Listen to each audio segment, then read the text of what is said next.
मेरा मुझ में कुछ नहीं, जो कुछ है सो तेरा। दोनों ही हालांकि मार्ग अपनाने पड़ते हैं, क्योंकि हम मनुष्यों की, हम जीवों की इतनी औकात नहीं है कि किसी एक मार्ग को छोड़ दें। कारण अगर हम केवल समर्पण का भाव लेकर के चलें तो समर्पण में फिर हम अपने मन के अंडर आ जाएंगे। कैसे? हमने कुछ विचार किया, विचार करने के बाद वो फिर ऐसे समझो इसको, इंद्रियां हैं हमारी, सेंस ऑर्गन्स हैं हमारे, हम उनसे ज्ञान की प्राप्ति करते हैं प्रतिपल, without any hindrance, without any gap. Regularly हम कुछ ना कुछ एब्सॉर्ब किए जा रहे हैं, आंख से, नाक से, स्पर्श से, कानों से, मुख से, स्वाद वगैरह से। अब ये जितने के जितने हमारा विषयों का चिंतन, यानी कि जितने जितने सब्जेक्ट्स का हम एब्सॉर्प्शन करेंगे, उतना ही हमारे मन को खुराक मिलती जाएगी। अब मन को खुराक पैरेलली मिलती जा रही है। आप एक तरफ बोल रहे हो कि भाई हमने समर्पण कर दिया, तो समर्पण वो मन के अधीन कर दोगे। मैं एग्जांपल लूंगा, गीता में निष्काम कर्म योग के बारे में बात की जाती है, यानी कि कर्म करो बट निष्काम होना चाहिए। क्या है कि बट निष्काम कर्म की बात करो।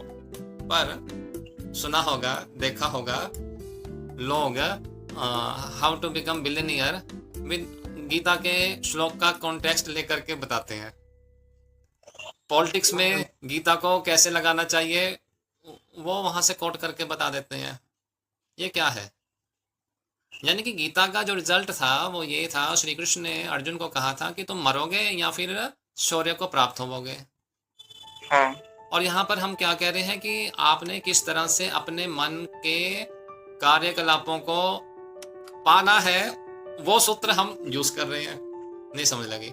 यानी कि मैं किस तरह से झूठ के पुलिंदों को, यानी कि संसार को किस तरह से और पालूं, वो मैं उस शास्त्र से समझने लग गया जो शास्त्र वकालत करता था कि ये पूरे का पूरा अनित्य है, इस अनित्य को परित्याग कर दो।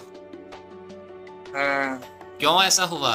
क्योंकि जो समर्पण था वो मन के अधीन हो गया था, और मन का स्वभाव है वो कहेगा और चाहिए और चाहिए और चाहिए। ठीक है, मन को और चाहिए, उसको दे दो जितना देना है, उसको मतलब पका दो पूरा। मन के पार जाने के लिए वो अवस्था बोलते थे। उसकी कभी इच्छा खत्म हो जाती है, शरीर बूढ़ा हो जाता है, इच्छा कभी बूढ़ी नहीं होती। नहीं, आप देखो पहले आगे पीछे, बूढ़ा भी हो जाएगा, मुंह पे ऑक्सीजन मास्क लगा होएगा, वेंटिलेटर पे होएगा, नर्स आएगी पूछेगी अंकल जी बीपी ठीक है, हाल चाल ठीक है। नर्स तेरा नाम क्या है? ये होता है। ऐसा देखा होगा, बहुत देखा होगा। जितना जितना व्यक्ति बूढ़ा होता जाएगा उसकी कामेच्छा उतनी उतनी उतनी उतनी प्रबल होती जाती है। कम होती किसकी दिखती है? दिखी किसी की कम होती? हाँ, कम होती हुई भी दिखेगी। इसकी दिखेगी। मैं एक कहानी तुम्हारे सामने रखता हूँ। एक राजा था, मंत्री की लड़की से प्रेम था राजा को। सुंदर थी लड़की, उससे प्रेम हो गया राजा का। ओके, हो गया। मंत्री की लड़की का प्रेम राजा प्रेम करता था, पर जो मंत्री की लड़की थी वो वजीर के लड़के के साथ मोहब्बत करती थी। Love triangle. अब हुआ क्या, राजा को मालूम पड़ा कि भाई इस तरह से ये चल रहा है। राजा ठहरा राजा ने कहा कि इनको तो अब मैं सबक सिखाऊंगा। योजना बनाई गई कि इनको कड़े से कड़ा दंड दिया जाए कि ये आपस में एक दूसरे को छोड़ दें, टोटली एक दूसरे से बाइकाट कर दें, इतनी इनमें नफरत डाल दी जाए। क्या किया जाए? वजीर के लड़के को फांसी पे चढ़ा दिया जाए। No no no no no no no, किसी ने कहा ऐसा मत करो भाई। क्यों ना करो? अगर फांसी पे चढ़ गया, राजा ने जबरन मंत्री की लड़की के साथ विवाह कर लिया, तो जो मंत्री की लड़की है वो ताउम्र उस वजीर के लड़के को याद करती रहेगी कि अगर वो मुझको प्राप्त हो जाता, क्योंकि क्रोध जन्म लेगा ना कि मुझको मेरा प्रेमी नहीं मिल पाया, इस राजा ने मेरे प्रेमी को फांसी पे चढ़ा दिया। ऐसा ही होगा। तो क्रोध आएगा, क्रोध के कारण मोह उसका और गाढ़ा होता जाएगा उस मरे हुए अपने प्रेमी के प्रति। तो राजा उसको उसके बारे में पता ही नहीं था। हाँ, तो राजा को लगा कि बात तो सही कह रहा है, मेरे साथ रह के भी मेरी ना हुई है, तो ख्याल इसको उसी के आते रहेंगे। कैंसिल, फांसी देना कैंसिल।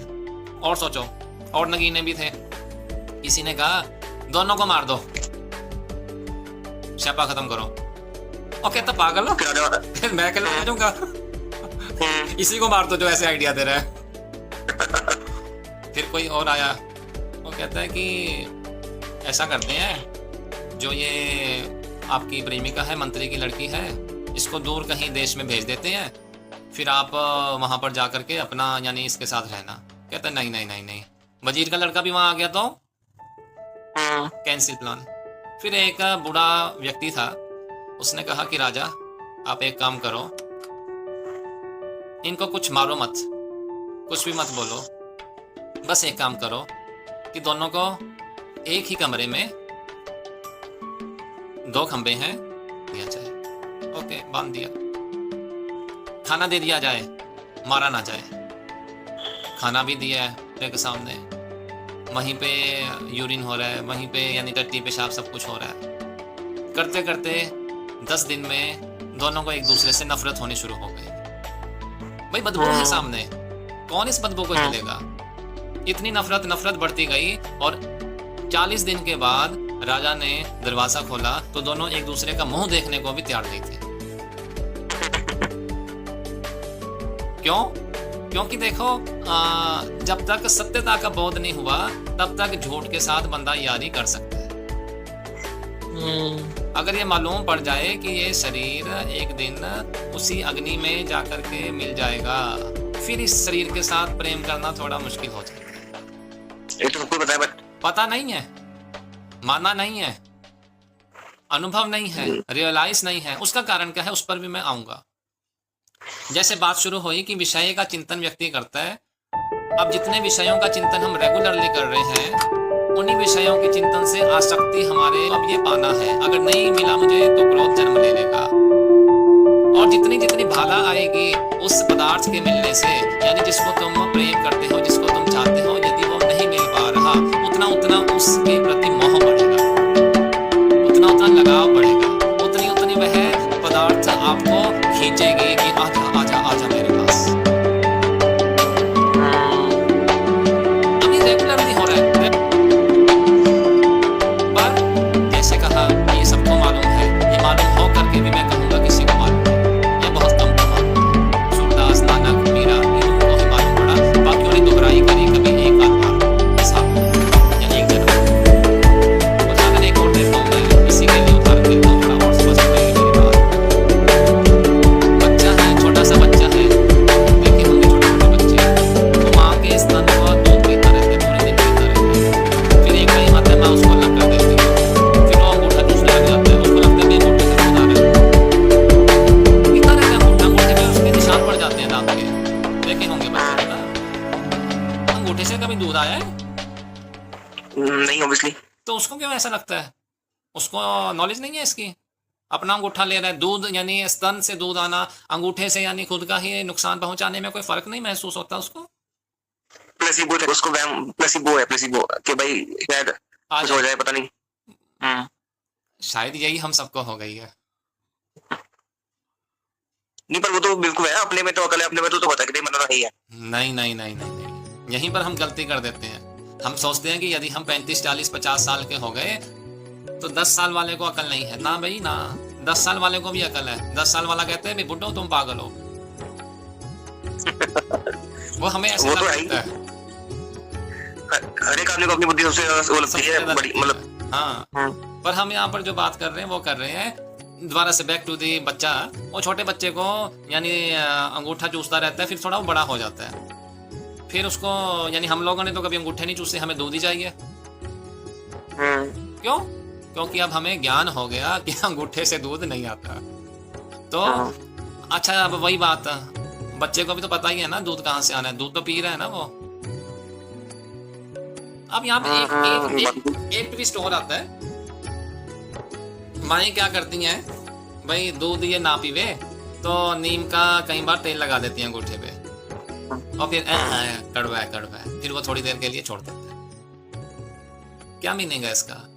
कि जो हमारे सत्शास्त्र हैं वो भी नीम की तरह होते हैं, जो इस संसार रूपी अंगूठे पर लगा दिए जाते हैं। तो हम जैसे जीव थोड़ी देर के लिए आया हुआ कर देते हैं, पर फिर उस अंगूठे को चूसना शुरू कर देते हैं। ये हमारी कंडीशन है भाई। मैं कहता हूँ हम 35-40 का रेंज वाले हो गए। आप किसी 70-80 साल के व्यक्ति से मिलिएगा, उससे भी बात कीजिएगा, और जो मर रहा है उससे भी बात कीजिएगा। उससे पूछना बाबूजी बेबे जी की पाया तुसी जीवन च, वो कहते हैं भाई अभी तो कुछ पता ही नहीं लगा, ऐसे आए थे ऐसे ही निकल गया। कोई हंसता हंसता मरता ही नहीं है। कोई देखा हंस रहा है बाय आई एम गोइंग, वो सारे रोई हैं। क्यों? उनको तो अकल है ना। 80 वालों को तो 40 से ज्यादा डबल अकल हो जाएगी। अपना मुंह तो है ये शरीर से। मैं वही तो कह रहा हूँ। पहले तो कह रहा था कि सबको मालूम है कि शरीर ने सड़ना ही है, तो वो हमने ऐसा केवल 1-2 लाइन यानी 24 घंटे में 1-2 बार बोल लिया, डेट्स इट। माना नहीं, उसको रियलाइज नहीं किया। उसको रियलाइज करने के लिए इसलिए बार बार जो सत्शास्त्र होते हैं उनका अध्ययन अनिवार्य हो जाता है। देखिए वही बात है ना कि बच्चा अंगूठा छोड़ देगा जब थोड़ा बड़ा होगा, उसको बुद्धि आएगी भाई ये पागलों में अपने अंगूठे में से दूध मैं सोच रहा हूँ आएगा, फिर वो दूध पीता है आराम से। पर अगर सभी ऐसे चलने लगे फिर तो भाई दुनिया नहीं चलेगी। क्यों? अगर मुझे पता ही है कि नष्ट होना है तो क्या करके क्या फायदा, सब कुछ खत्म होना है मुझे पता ही है। दोबारा से, अगर मुझको ये मालूम है कि सब कुछ नष्ट होना है तो उस केस में कुछ प्रोफेशन खत्म हो जाएंगे, जैसे वकालत के, कोर्ट कचहरी के।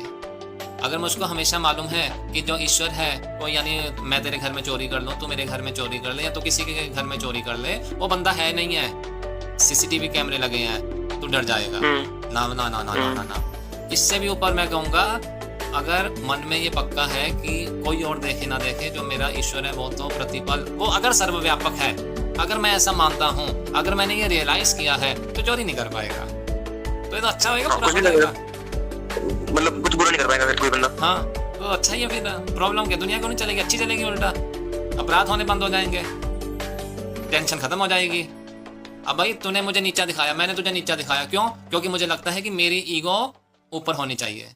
पर अगर मुझे ये पक्का हो जाए कि मेरी ईगो क्या है, कुछ भी नहीं है, नहीं, पर फिर दुनिया बनेगी ही ना अगर किसी का किसी से मोह ही नहीं बनेगा।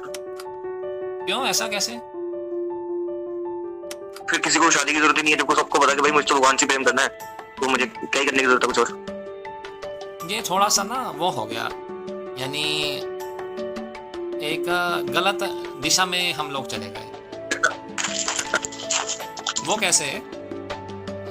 पैसा कमाना जरूरी है, 4 रोटी खानी है, दाल खानी है, घर में रहना है, सब कुछ है ना। ये जरूरतें कैसे खत्म करोगे? इसकी तो काम करना ही पड़ेगा। बस फिर आंसर आ गया। तो खत्म कैसे होगा? देखो शरीर की ना कुछ जरूरतें हैं, उस जरूरतों के निर्वाह के लिए अन्न चाहिए, पदार्थ चाहिए, तो उसके लिए हम कार्य कर रहे हैं। अगर मान लो ठीक है, मैं कहता हूँ ये सब माइनस कर दिया, कार्य भी नहीं करना, कुछ नहीं करना, तो बैठे बैठे क्या करोगे? पागल हो जाओगे। इतना जो, यानी कि अगर हम सोच रहे हैं कि सारे ऐसे हो जाएं, सब लोग इस तरह से हो जाएं, ये पॉसिबल नहीं है। हाँ, फिर तो एक तरह से सतयुग आ गया मतलब। नहीं, ये पॉसिबल इसलिए नहीं, सतयुग में भी ऐसा कुछ नहीं था। जो रावण, कंस, हिरण्याक्ष वगैरह भी उसी युग में थे, पर वो ह्यूमन ही थे ना। और क्या थे वो?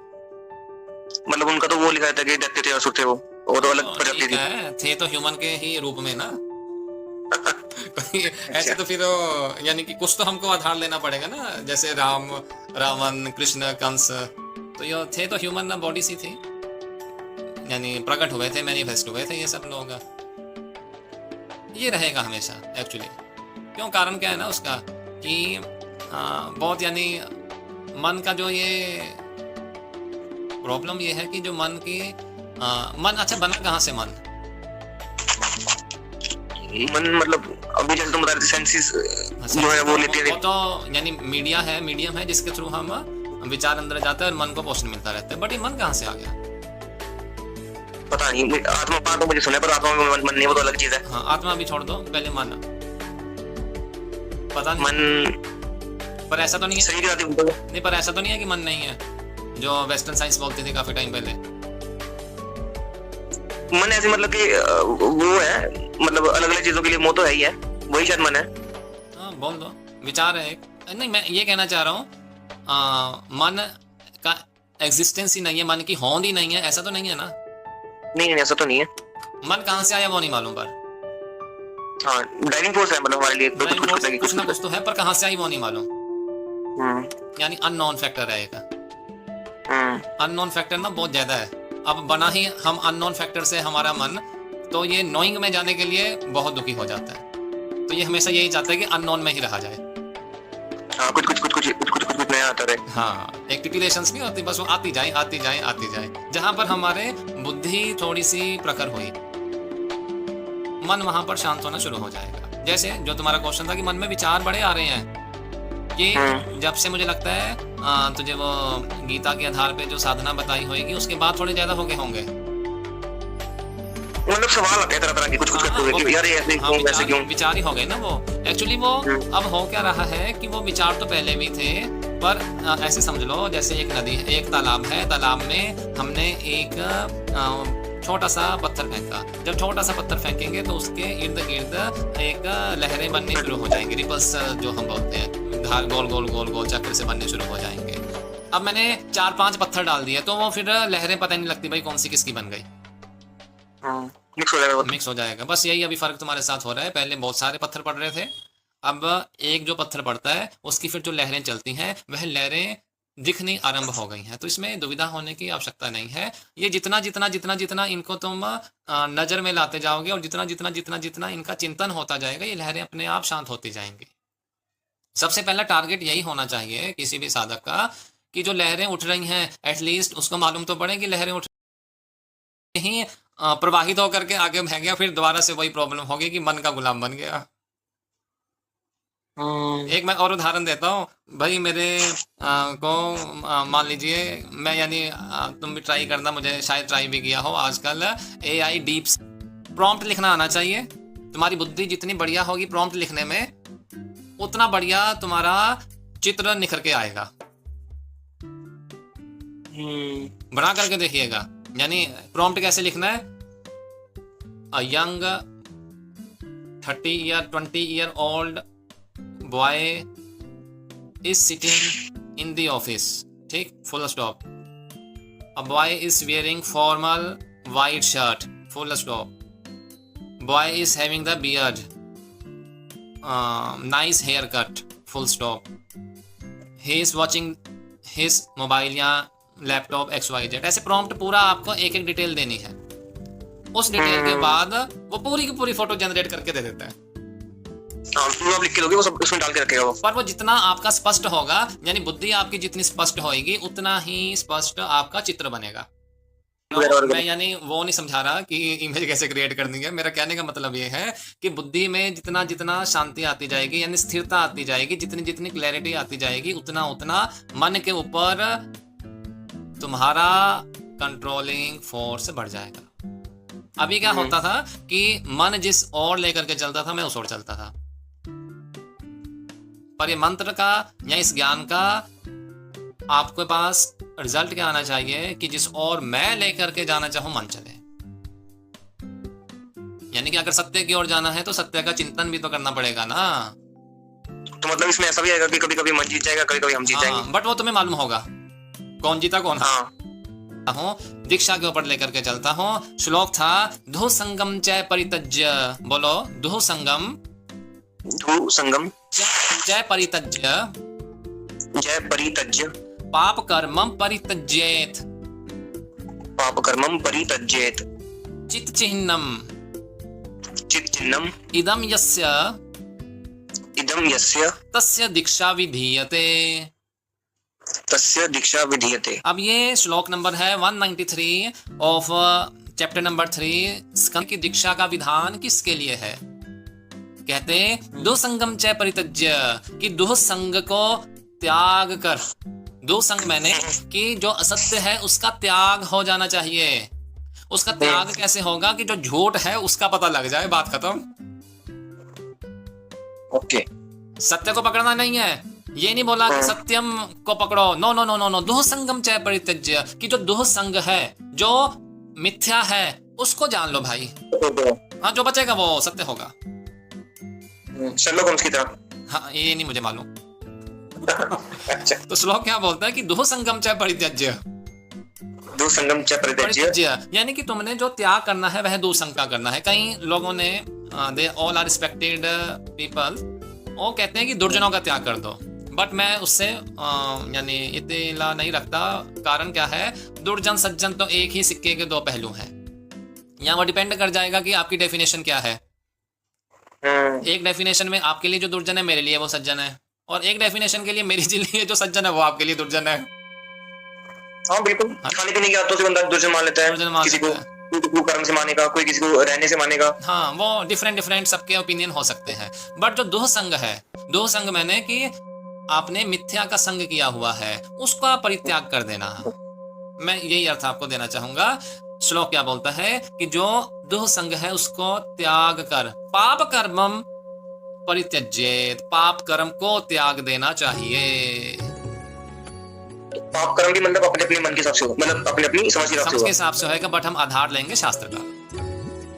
अच्छा। है ना, क्योंकि ऐसे तो अगेन हम मन के अधीन आ जाएंगे, तो संकल्प से शास्त्र भी आना चाहिए। अच्छा। इसीलिए मैंने बोला संकल्प समर्पण इनिशियल लेवल के लिए आपको साथ लेके चलने पड़ेंगे। अब आपने कहा भी मैंने तो समर्पण कर दिया, सवेरे उठूंगा जब भगवान उठा देगा 10 बजे 12 बजे। अब अगर दूसरा आया, वो कहता जी 3 रोटी खा लो, 4 खा लो, दे जा यार, मैं तो समर्पण कर ही दिया, 5वीं खा लो, 5वीं भी खा लूंगा, शरीर का नाश मार लोगे। संकल्प होना चाहिए कि सुबह उठ करके मैंने योग करना है, प्राणायाम करना है, फिर ये खाना है, मेरे खाने में प्रोटीन का मात्रा क्या है, कार्ब्स का मात्रा क्या है, ये सब मालूम होना चाहिए। फर्मेंटेड भी मुझको खाना है, तो ये संकल्प हो जाएगा भाई। समर्पण वहां नहीं करना, समर्पण वहां नहीं करना। मतलब समर्पण और आलस में फर्क है। हाँ, पर वो जब तक मन के अधीन रहोगे तब तक आप कहोगे नहीं जी सेम ही है, आन दो जी, कोई नहीं, अपन समर्पण कराया होया। कोई दिक्कत नहीं है। ठीक है, पखंड समर्पण नहीं करना अपने को। हाँ, दरअसल करते वो है अधिकतर, क्योंकि उसमें संकल्प पीड़ा देगा। रेगुलरली मैं बोलता जा रहा हूँ, तो ये सुनने में भी तो बुद्धि लग रही है, मैं बोल रहा हूँ, तो ये संकल्प से बैठे हैं एक जगह पे, अगेन इसमें एफर्ट्स लग रहे हैं। मन इसमें चाहेगा कि भाई कोई टीवी देख लेता, कोई वेब सीरीज देख लेता,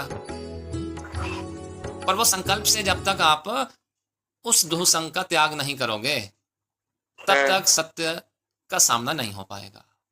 तो श्लोक क्या बोलता है, दुह संगम च परित्यज्य, दुह संग को त्याग कर, यानी दुह संग you have to leave it yourself.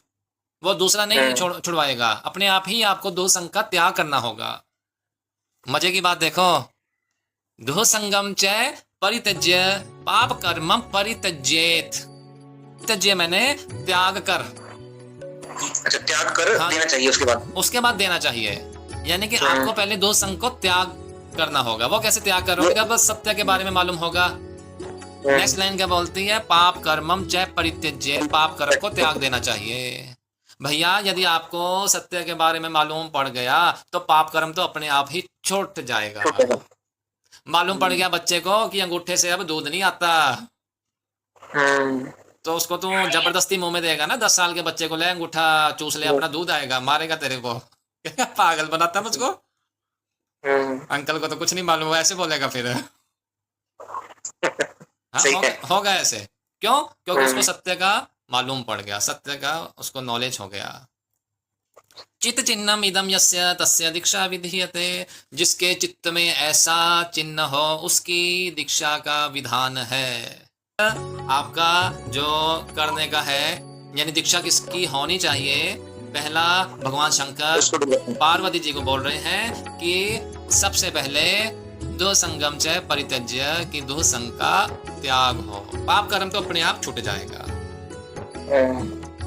तो ये पहले यानी 2 आपके सामने स्टेप्स रख दिए भगवान शंकर ने, कि ये 2 अगर आप फॉलो कर रहे हो, यदि आपके चित्त में, चित्त मैंने जहाँ पर स्टोरेज है सभी के सभी, छाप बनी हुई है आपके विचारों की, यदि वहां पर ये सत्यता का बोध आपको अच्छे से हो गया, मान लिया वो नहीं कि 80 साल का बुढ़ा बैठ के बोले नर्स तेरा नाम क्या, ना ना ना ना ना ना ना, वैसे वाला सत्य नहीं, एक्चुअल वाला सत्य कि अगर मर रहा है तो मरते हुए भी कह रहा है मजा आ गया जिंदगी का।